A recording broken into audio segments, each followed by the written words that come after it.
Whiplash was nominated for 5 Academy Awards and won 3. It has accumulated 46 more awards, including the audience and grand jury prizes from the Sundance Film Festival. Whiplash is a film exemplar, or at least recognized as one. But how can it be when the ending leaves viewers walking away unsatisfied? To many, including myself, the movie feels cut off prematurely, leaving many loose threads. But upon a few more viewings, I realized something. The fate of all these threads are addressed in some way before that last smash cut to the credits.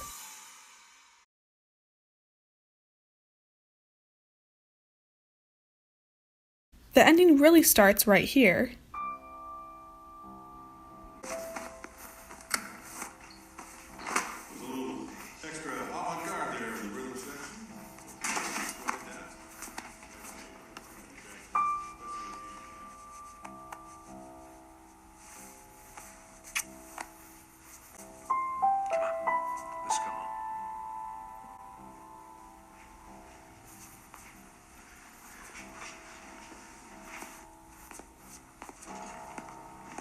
What are you doing?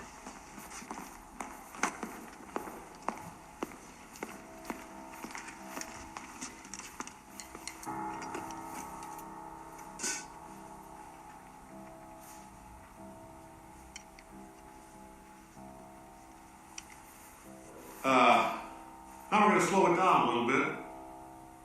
I'm guessing most of you folks have heard of it. This scene reminds me a lot of this one from the Count of Monte Cristo. This guy, Fernand Mondego, decides to run away from a fight with his enemy, until he realizes that he has nothing to run to. His enemy has taken away everyone and everything he loved, and he has nothing left to live for. So he rides back to fight. Andrew does the same thing here. He leaves the stage, symbolic of his last chance for becoming great. His dad, Jim, says, and Andrew realizes that he has nothing left at home if he doesn't pursue greatness, or at least he doesn't think he will. Throughout the film, we see Andrew consistently connecting his skill in drumming with his self-worth, thinking if he doesn't get famous, then what does he have? This is especially evident in the script, which reads, Andrew is silent for a moment, still, as though it has just dawned on him. He takes in the sight, his dad, dwarfed by stage hands, reaching out to him. Jim has never looked quite so small to his son, quite so pathetic, as at this moment. His father, Jim, will never be remembered, except by his family and friends, and Andrew sees this as a failure. Got any friends, Andy? No. Oh, why's that? I don't know, I just never really saw the use. He knows that if he goes home with Jim, he will become like him, but if he gets back out on the stage, he has a chance to be what Fletcher wanted him to be. Great. A very consistent thread in the film is Andrew's fight between pleasing his father, Jim, or Fletcher. This scene tells you all you need to know about Jim. Sorry.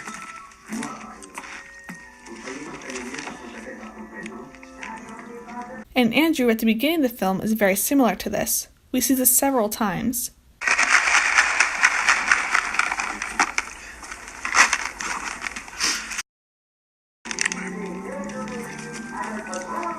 I don't want the raisins. Why'd you say that? I just eat around them. And again here. Look, I don't really know how... I see you in here a lot, and I think that you're really pretty, and would you want to go out with me?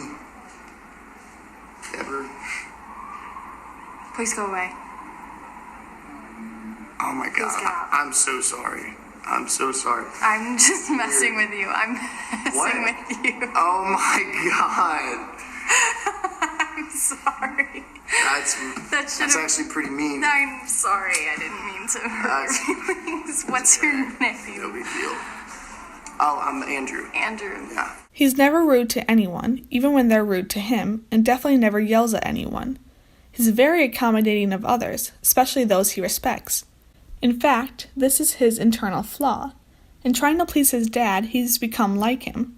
This personality begins its deterioration in this very first scene, when Fletcher sees Andrew practicing and asks him to play double-time swing, and he fails. Because of this encounter, however short, Andrew starts trying to please Fletcher. Instead of practicing what he is supposed to for Nassau Band, like Jim would in his place, he practices the double-time swing.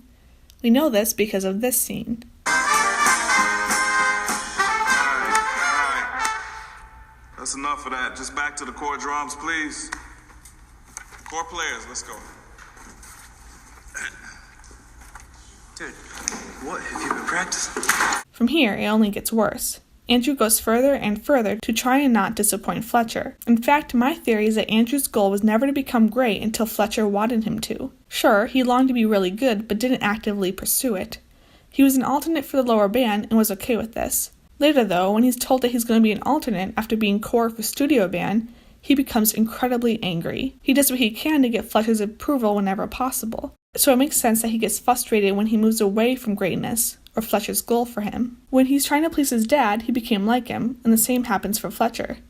We can see this on page 110 of the script. Andrew looks back at Fletcher, drills into him with his eyes, the kind of look Fletcher has so often given him. He realizes that respecting Fletcher is not how to please him, but proving himself is, becoming what he wanted him to. So Andrew pushes himself further and further and is never satisfied because Fletcher never says that he's proud or even good job. That's why this smile is such a huge deal, one even big enough to end the movie on. After Andrew sees this, and only after, he smiles. He finally got Fletcher's approval. In writing terms, there are two types of stories, comedies and tragedies, but these mean something different in this context than what they normally do. A comedy is a story where the protagonist, Andrew in this case, overcomes his internal flaw. It doesn't have to be at all funny, the character must only triumph over their flaw. A tragedy is a story where the protagonist is overcome by their flaw. Whiplash does something rare. It has an ending that is a tragedy but played off as a comedy. In other words, it seems like Andrew has triumphed when really his flaw beat him. The viewer may think Andrew won because he finally became great, but this is where the confusion comes in. Almost every story puts the protagonist in a position where they're pursuing a goal, one that, if achieved, will mean that they overcame their flaw. This is common storytelling structure, and Whiplash broke this guideline. If Andrew's goal of becoming great is achieved, that means their antagonist, Fletcher, wins and Andrew's overcome by his flaw of being too accommodating. Because it is Fletcher's goal that Andrew adapted to himself, being successful with it means that he has reached the ultimate level of accommodation. We know this especially because of this line in the script. Fletcher almost smiles. Was this his plan all along? Andrew has sacrificed his relationships and health for someone else's goal. Therefore, Whiplash is a tragedy. Despite not being shown what happens after Andrew's performance, enough clues are given that his future is not a question. Unfortunately, this is also a tragedy in the traditional sense of the word. Andrew becomes a great, and because of this, he leads a troubled life and dies young. This is hinted at in two ways. We know that Andrew gets a career as a drummer because of this text in the script. Audience members turning to each other. A lineup of suit and tie spectators whipping out phones or pads. Managers, journalists, AR execs, band leaders. A few hurrying out, as though in a mad rush, making frantic calls. More people peering into the theater through glass doors. This relates to what Fletcher said before they went on stage. Now, for those of you who are new at this, which looks like it might be everybody except Cal, tonight could change your life. The folks out there make a phone call. You could be a Blue Note signee, an EMC client, a Lincoln Center core. The second way is that the viewers are repeatedly shown that Andrew only has two paths in life. Either he becomes like Fletcher or like Jim, becomes great or a failure. Either he dies young or in his 90s. The entire scene at the dinner table reveals all we need to know about what would happen to Andrew if he took the path of achieving greatness. I'd rather die drunk, broke at 34 and have people at a dinner table talk about me than live to be rich and sober at 90 and nobody remember who I was. In short, Whiplash is a story of the two sides of pursuing a passion. Fulfillment in your life's purpose or being taken over by your passion until it's the only thing you have time for, the only thing you care about. It is a message of the sacrifice it takes to become great, and the question of whether it's really worth it.